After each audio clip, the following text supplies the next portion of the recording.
समस्त प्रभु प्रेमी भक्तों को जय सिया राम। अक्षय नवमी पर चर्चा करेंगे। अक्षय नवमी तिथि सर्वोत्तम तिथि है, शुभ मुहूर्त है। जो भी कार्य करते हैं वह अक्षय पुण्य की प्राप्ति कराता है, अक्षय लाभ प्राप्त होता है। और अक्षय नवमी यह 8 तारीख यानी आज 8 है, 9 तारीख को शाम में लग रहा है और यह तिथि आ रही है। और 10 तारीख शाम तक शायद है, तो उदया तिथि 10 तारीख को है। तो अक्षय नवमी में कोई विशेष कार्य अवश्य करें।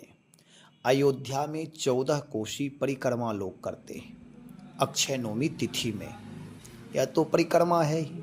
जो लोग परिक्रमा नहीं करें वह अपने घर में सवेरे स्नान करके 10 तारीख को सवेरे स्नान करें। स्नान करके कुछ न कुछ पूजा पाठ दान पुण्य अवश्य करें। इसका फल ही है अक्षय, जिसका कभी क्षय नहीं होगा। कोई उपासना करें, हनुमान चालीसा का पाठ करें, भगवान नाम का जप अधिक से अधिक करें, परोपकार में कुछ ना कुछ दान करें, तो ये सब करने से अक्षय लाभ प्राप्त होता है। इस अक्षय नवमी को परिक्रमा अपने घर में ही करें, तुलसी पूजन करें। तुलसी पूजन का कार्तिक में बड़ा महत्व है।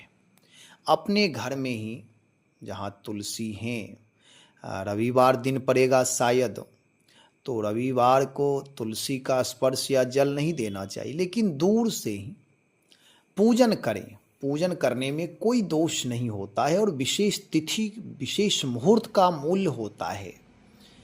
अब रविवार है, यदि हम आप पूजन नहीं कर पाएंगे तो जो अक्षय लाभ मिलना चाहिए उससे वंचित रह जाएंगे। तुलसी महारानी रविवार को तुलसी उतारना नहीं चाहिए, पूजन करने में कोई दोष नहीं है। और कोशिश करें यदि हो सके तो 9 दीपक जला लें, 9 दीप दान करें। कार्तिक मास में दीप दान का बड़ा महत्व है। 9 दीपक जलाएं, नवमी है तो 9 दीपक जलाएं और परिक्रमा करें। अपने आंगन में तुलसी हो, घर में तुलसी हो, गमले में तुलसी हो तो बीच में रख करके परिक्रमा करें।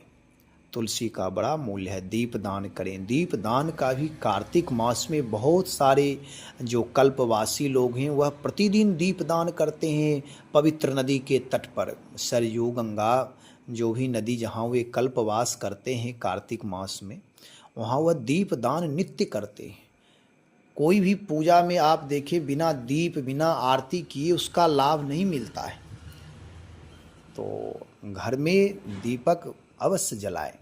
तो कार्तिक में दीप दान करना चाहिए। तुलसी के निकट बैठ करके थोड़ी देर भगवान नाम का भी जप करना चाहिए, क्योंकि भगवान की पूजा, परमात्मा की पूजा बिना तुलसी की संभव नहीं है। इसलिए तुलसी जहाँ हो वहाँ सारे तीर्थ रहते हैं। भगवान विष्णु वहाँ प्रत्यक्ष रहते। भगवती तुलसी परमात्मा की आह्लादनी शक्ति हैं। भले हम आप नहीं जान समझ पा रहे हैं, केवल एक पौधा रूप में, वनस्पति रूप में, औषधि रूप में देखते हैं, लेकिन आध्यात्मिक स्तर से, आध्यात्मिक दृष्टि से यदि देखें तो बड़ा मूल्य है तुलसी का। तुलसी महारानी हैं और भगवान की आह्लादनी शक्ति, भगवान की वे प्रिया हैं। तो अपने घर में ही तुलसी पूजन करें, अन्य लोगों को भी प्रेरित करें, अन्य लोगों से भी दीप दान कराएं, तो आपको भी दशांश लाभ प्राप्त होगा। धार्मिक कृत्य में अन्य लोगों को भी जोड़ना चाहिए। और कोई दुष्कर्म कर रहा है तो उसे अपनी तरफ से एक बार मना करना चाहिए कि भैया ऐसा नहीं करो, दुष्कर्म है, पाप है, इसका परिणाम गलत होगा। और कोई सुकृत है, कोई शुभ कर्म है तो अन्य लोगों को भी प्रेरित करके शुभ कर्म कराना चाहिए। इससे हमें आपको भी लाभ प्राप्त होगा। तो इसलिए अन्य लोगों को भी प्रेरित करें, अपने बच्चों से भी दीपदान कराएं, परिवार के अन्य सदस्यों से भी करें। बैठ करके तुलसी के, जहाँ तुलसी हैं उनके सानिध्य में बैठ करके भगवान नाम का संकीर्तन करें, इससे बड़ा लाभ प्राप्त होता है। तो भगवान की कृपा से अक्षय नवमी तिथि है। अक्षय नवमी का लाभ विशेष मुहूर्त है, शुभ मुहूर्त है, मांगलिक मुहूर्त है। जो भी शुभ कृत्य करते हैं वे अनंत गुना हो जाता है। तो इसका लाभ अवश्य लें। अपने घर में रहें, घर में ही हैं तो वहीं करें।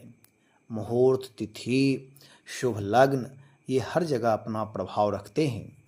यदि आसपास तीर्थ हों तो तीर्थों में जाकर करें। यदि तीर्थ नहीं है तो आप अपने घर में ही पूजन, अपने घर को ही तीर्थ बनाएं।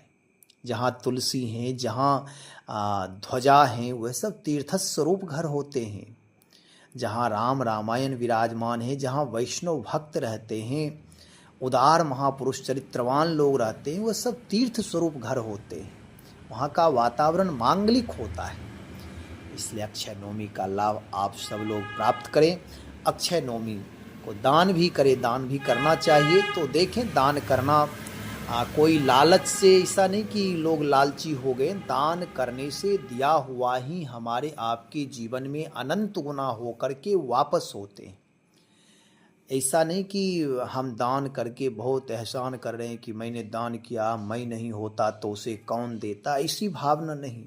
विनम्रता पूर्वक दें। जैसे किसान खेत में जाकर के बीज बोता है, उसे पता है कि इससे अनंत गुना वापस होगा। 1 बोरा बोएंगे तो 100 बोरा वापस होगा। प्रकृति वापस करती है, प्रकृति कृतज्ञ है।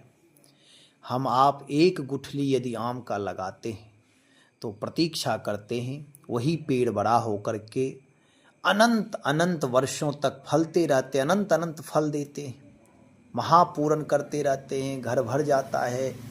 तो कितना लाभ प्राप्त हुआ। तो प्रकृति में ऐसे ही हम आप जब दान करें तो उसमें कोई कर्तापन नहीं, मैं कर रहा हूँ, मेरे कारण ऐसा हो रहा है, ये सब भाव ना लाए।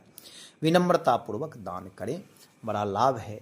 राम रामायण का पाठ करें, राम नाम संकीर्तन करें, राम नाम जप करें।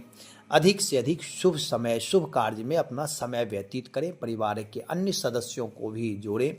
कम से कम उस दिन वार्ता करें आपस में। कोई ऐसी वार्ता ना करें कि एक दूसरे को कष्ट हो जाए। तन मन वचन से किसी को कष्ट ना दें। कोशिश करें कि यदि हम किसी का सम्मान नहीं कर सकते तो अपमान भी ना हो। पुण्य कम करें लेकिन पाप से हमेशा बचते रहें। तो अक्षय नवमी को यह आप सब लाभ लें। श्री राम जय जय राम। श्री राम जय जय राम।